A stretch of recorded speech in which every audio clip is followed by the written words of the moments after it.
You can negotiate anything. How to Get What You Want by Herb Cohen. Chapter 1. What is negotiation? Your real world is a giant negotiating table, and like it or not, you're a participant. You, as an individual, come into conflict with others. Family members, sales clerks, competitors, or entities with impressive names like the establishment or the power structure. How you handle these encounters can determine not only whether you prosper, but whether you can enjoy a full, pleasurable, satisfying life.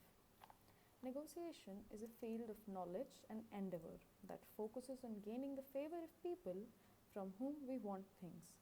It's as simple as that. What do we want? We want all sorts of things: prestige, freedom, money, justice, status, love, security, and recognition. Some of us know better than others how to get what we want. You're about to become one of these.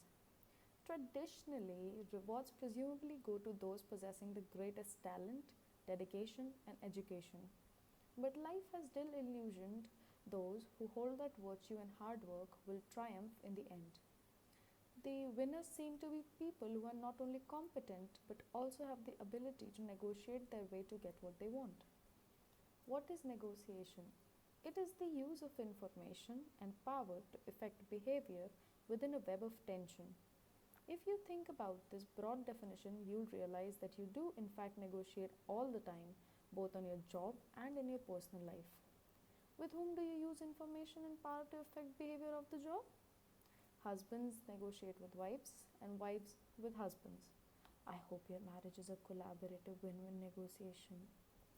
You use information and power with your friends and relatives. Negotiations may occur with a traffic cop poised to write a ticket, with a store reluctant to accept your personal check, with a landlord who fails to provide essential services or wants to double your rent, with the professional who bills you for part of the cost or education, with a car dealer who tries to pull a fast one, or with a hotel clerk who has no room, even though you have a guaranteed reservation.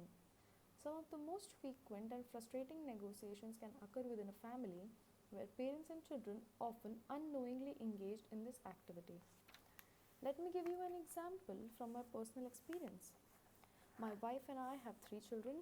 At 9, our youngest son weighed 50 pounds, remarkably light for a child his age.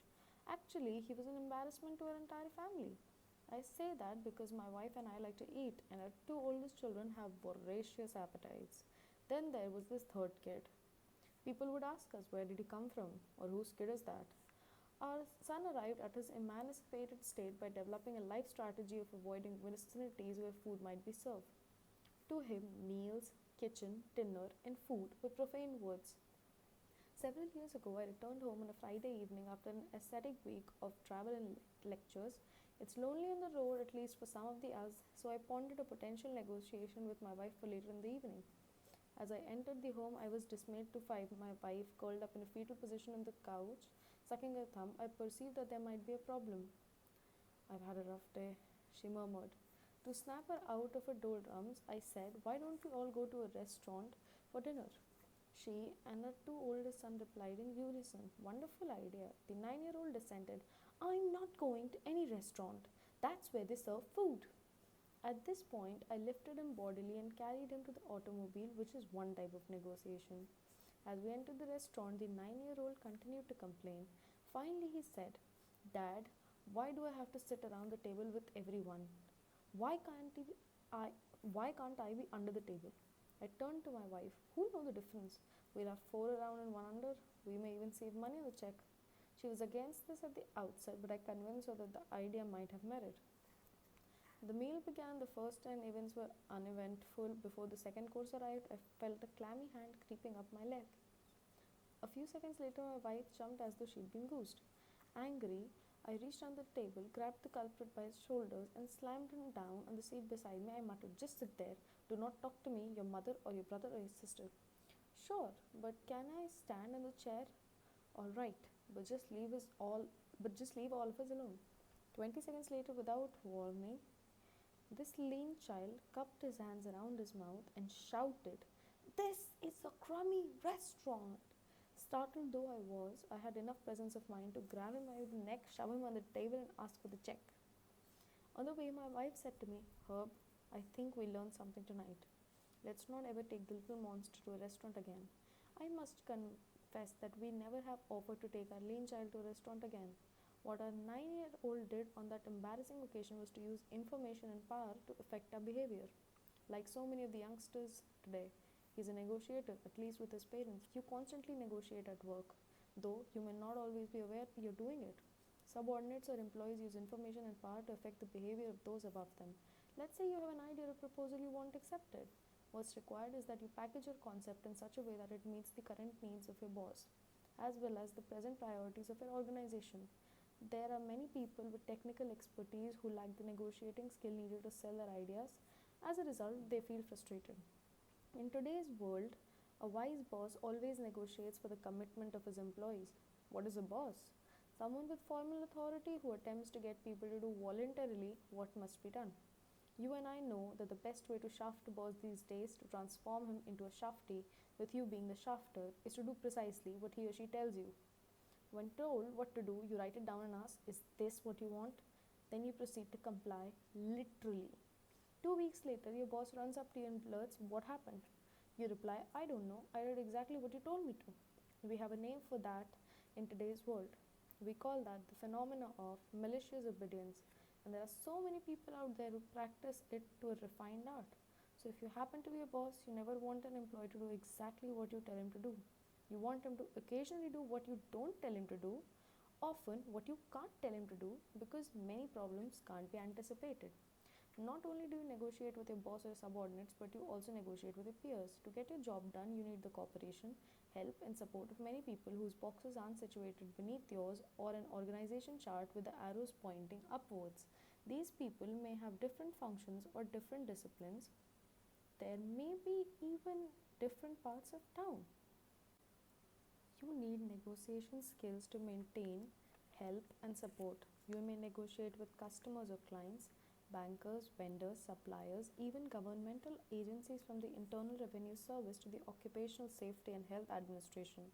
You may negotiate for a larger budget, more office space, greater autonomy, time off from work, a geographical transfer, or anything you believe will meet your needs. The point I'm making is that you negotiate more often than you realize. Therefore, you should learn to do it well. You can learn to be effective and thus enhance the quality of your life on and off the job.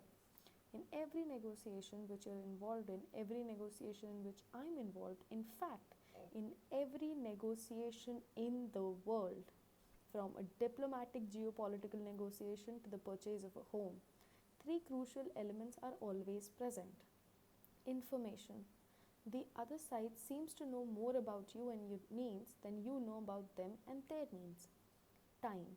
The other side does not seem under the pressure, time constraints, and restrictive deadlines you feel you're under. Power. The other side always seems to have more power and authority than you think you have. Power is a mind blowing entity. It's the capacity or the ability to get things done, to exercise control over people, events, situations, and oneself. However, all power is based on perception. If you think you've got it, then you've got it. If you think you don't have it, even if you have it, then you don't have it. In short, you have more power if you believe you have the power and view your life's encounters as negotiations. Your ability to negotiate determines whether you can or can't influence your environment. It gives you a sense of mastery over your life. It isn't chiseling and it isn't intimidation of an unsuspecting mark. It's analyzing information, time, and power to affect behavior, the meeting of needs, yours and others, to make things happen the way you want them to. The fine art of negotiation isn't really new. By my definition, two of the greatest negotiators in history lived approximately 2000 years ago. Neither man was part of the establishment of his time, neither had formal authority. However, both exercised power. Both men dressed shabbily and went around asking questions, thereby gathering information.